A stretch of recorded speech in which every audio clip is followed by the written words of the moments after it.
Have you ever walked out of a classroom and thought to yourself, wait, when am I going to use this in real life? Well, when it comes to money, that's the same thing I started asking myself about my classes. For years, I followed the traditional educational path, math classes, history lectures, and even some basic economics. But once I stepped into the real world, you quickly realize that school didn't teach you everything you needed to know about managing your finances. So in today's video, I want to dive into the 5 things that school failed to teach you about money. Whether you're a student, a recent graduate, or someone looking to get a better handle of their finances, these tips can make a huge difference in how you manage, grow, and think about your money. Let's get into it. Number 1, budgeting and personal finance management. Now, you think after taking all these math classes, budgeting would be simple, right? Let's keep it real. School gave us a lot of equation, but barely did they show us how to handle the most important in our life, our income and expenses. I remember sitting in one of my math class learning about trigonometry and thinking to myself, this is all cool and all, but how does this help me figure out how to actually save money? The thing is, most of us walk out of school without knowing how to manage our own money. And if there was a class dedicated to teaching us the basic about budgeting, I'm sure most of us watching this video would have been in a better financial position right now. So check this out. A budget is basically a plan for your money. It tells you how much money is coming in, how much is going out, and where all of it is going. Yet, so many of us graduate having no idea how to do that. And I remember when I first got my first paycheck, I spent most of it in a single day, not knowing if I should save it or keep it. No wonder I was always broke back in college, right? But it wasn't until I started tracking every dollar that I realized that how much I was blowing on stuff I didn't even really need. So one of the easiest ways to start is by using the 50, 30, and 20 rules. 50% goes to your essentials. This includes rent, groceries, bills. 30% is for your wants like dining out, Netflix, or a new gadget. And 20% goes towards your saving and investment. And just so you guys know, these percentages can change based on your situation. Maybe you want to save a little more, or maybe your fixed expenses are a little higher. The point is to get a clear picture of where your money is going each month so you can make adjustment accordingly. At the end of the day, budgeting isn't about living like a monk. Although I've always thought that monk never actually pay any bills or have any sort of financial expenses. I could be wrong, but I've always seen them as somebody who live like pretty carefree, but that's not the idea. The idea is it's all about being intentional. If you're someone who loves going out to eat, by all means, enjoy those treats. Just budget for them. School didn't really teach us how to balance our spending with our saving goals. But once you realize that budgeting is a tool to help you reach your financial dreams, it starts to feel less like a chore and more like a roadmap to freedom. Let's move on to number 2, investing and building wealth. Something school really fumbled. I mean, how many of us graduated knowing more about the Pythagorean theorem than the power of compound interest? And that's the problem.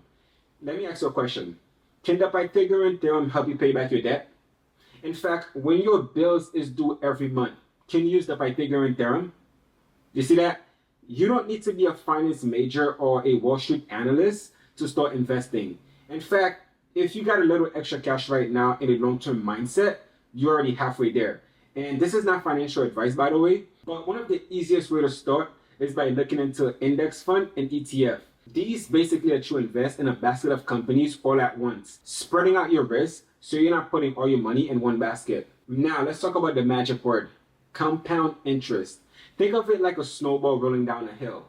The longer it rolls, the bigger it gets, and it keeps picking up more snow along the way. That's exactly what happens with your money when it's invested. You earn return not just on your original amount, but also on the return you've already earned. School barely taught us anything about this concept, but once you get it, you'll realize that how much your money can grow exponentially over time. One crucial tip, start early. The younger you are when you begin investing, the more time your money has to grow and compound. Even if you're older, it's still better to start now than to wait. It might seem scary at first, a lot of big numbers, the market is going up, the market is going down, but the learning curve is totally worth it. If your younger self can learn calculus, your current self can definitely figure out how to open a brokerage account or invest through a simple app. Number 3, understanding credit and debt.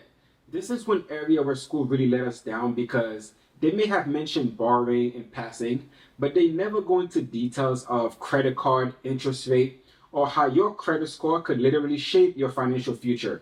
And let's be honest, right? The day most of us got our first credit card, We didn't really know how it actually worked. We just knew that if we could swipe it, stuff magically got paid for. And you know me, I was swiping this thing left and right. And it was kind of scary how easy it was to rack up a balance without realizing you're also signing up to pay interest rate on top of that. And that interest rate can start to add up really fast. And here's the deal. Credit card can be a powerful tool or a massive step back. Use it wisely, it can help you build a solid credit history that can lend you better interest rate on things like car loan, mortgage, or even business funding. But if you miss on payment or max out your credit card, you'll destroy your credit score and end up paying a lot more on interest rate in the long run. And it's not just about credit card.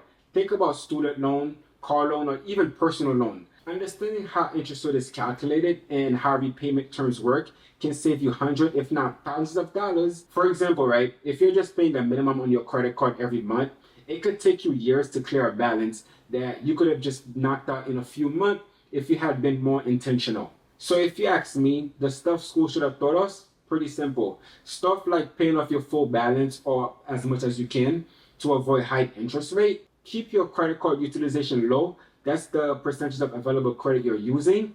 And check your credit report regularly for mistake. Lastly, understanding the power of paying early. If you're consistently showing lenders that you can handle debt responsibly, your credit score goes up, making it cheaper to borrow in the future. It's a win-win for everyone. Number 4, financial planning and goal setting. This is one of those areas where school, once again, kind of let us down.